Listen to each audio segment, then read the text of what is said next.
Okay, Sussex Tech Auto Body YouTube channel. Another installment of repairing the Harley paint job that I just did a couple months ago. You have seen in the other two videos, little short videos, where I have been working on the saddlebags that were damaged. Well, the owner contacted me and dropped off the rear fender. He said he chipped it up a little bit, I guess taking it off, and wanted me to touch it up. I'm not going to actually be able to touch it up. Well, it's got some chips on it now. It's just going to be easier for me to repaint it. So that's what I'm going to do. You can see the chips and stuff in it. But this is just straight up black. I mean, space clear, but basically what I'm going to have to do is feather edge all of these chips out of it, and then we'll go from there. I'll come back to you after I get it feathered out. All right, I got all those scratches that I was showing you a second ago. I got all them feathered out. There was just little nips, little nicks here and there. Some of them weren't related to when he took it off. Well, not necessarily. But the thing is, if you're gonna have to repaint it, you might as well fix everything. So I did, and this thing's been painted. Remember from the other videos, I told you how much silver paint, that silver paint's factory under there. So these are the mounting points. So I've just feathered them out some, but I fixed all the little chips that were in there. And I started out with some 180. This is the same paper that I prefer. It's Norton. It's their top of the line paper. It is amazing. The stuff we use, we couldn't afford to use this when I do stuff in school, but here at home, that's what I do. I started out with 180, then I went to 320 DA, and then I just got in all the little nooks and crannies with a little scuff pad. It doesn't matter. I'm going to be priming everything. But that's just why this kind of stuff is so time consuming, because now that I've feathered all that out, it's not that took that terribly long. It took a little bit of material and stuff, but now I've got to prime it all. And then that primer costs material, and then I've got to sand it all again. So it all adds up really fast. But I'm going to try and get this motorcycle fender done for him as soon as possible, because he can ride without that saddlebag, but he needs this fender on there. So we'll see how this goes. Okay, gonna do a little more priming outside here, matrix primer. I know that last video ended really abruptly. I'm having trouble with my editing software, or probably it's me having trouble with it. Probably nothing wrong with the software, but anyway, so all I'm doing here is just putting light coats,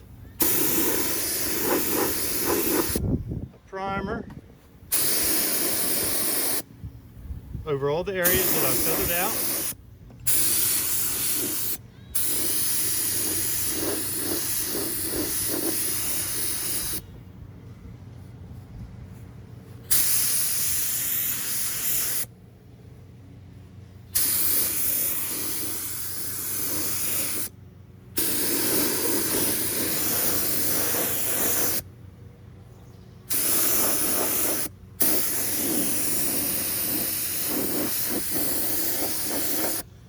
These bolts down, these are all covered up. I'm basically priming them to kind of seal them up there a little bit, but they're all covered up by the mounting hardware. We'll let that flash off good and come back to it. A little bonus footage on this nice hot day. My chickens are hanging out, trying to stay cool. And another little piece of bonus footage, if you want to call it that. I just poured this concrete last week, 2 weeks ago. I put this addition on the back of my shop. Yeah, don't worry about the rust on the wall. There was a big shed that covered all that up. And this is actually for storage, but I think those motorcycle parts are going to get painted in here before it gets all dirty. Everybody thinks I'm going to turn it into a paint booth, and don't get me wrong, it's a perfect size for a paint booth, but I need it more for storage. Okay, enough of the tour of the hobby farm I got going around here. It doesn't take long for this primer to flash off, so I'm going to put another coat on, and then I'll get back with you. While I'm waiting for that primer to flash off on that fender outside, I'm going to put one more coat on there. This part is pretty much ready to get taped up for the paint. One thing I do have to do is I've got to order the silver for this stripe right there. That's a Harley Davidson color, and I don't have any of that in stock. I've got the red and the gray and of course the black, but I don't have that.